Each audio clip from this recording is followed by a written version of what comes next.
అందరికీ నమస్తే. ఇడ్లీ పిండి కానీ, దోస పిండి కానీ మిగిలిపోయిందంటే ఈ విధంగా ఈవినింగ్ స్నాక్స్‌లా చేసుకోండి. చాలా బావుంటాయి. పిండిలో క్యారెట్ తురుము, బీట్రూట్ తురుము, చిన్నగా కట్ చేసిన ఉల్లిపాయలు, కరివేపాకు, స్వీట్ కార్న్ ఉంటే వేసుకోండి, లేకపోతే లేదు.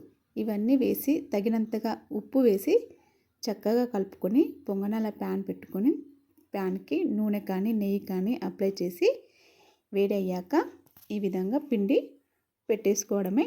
మూత పెట్టుకొని చిన్న మంట మీద వీటిని ఉడికించుకోవాలి. ఈ విధంగా ఉడికిన తర్వాత రెండో వైపు కూడా ఉడికించుకుంటే చాలా బాగుంటాయి. మనం ఎలాంటి వంట సోడా వేయకున్నా కానీ చూడండి ఎంత చక్కగా వచ్చాయో. చాలా టేస్టీగా ఉంటాయండి. తప్పకుండా మీరు కూడా ట్రై చేయండి. పిల్లలకి చాలా బాగా నచ్చుతాయి. మీకు కనుక ఈ వీడియో నచ్చినట్టయితే మన ఛానల్ని లైక్ చేయండి, షేర్ చేయండి, సబ్స్క్రైబ్ చేసుకోండి.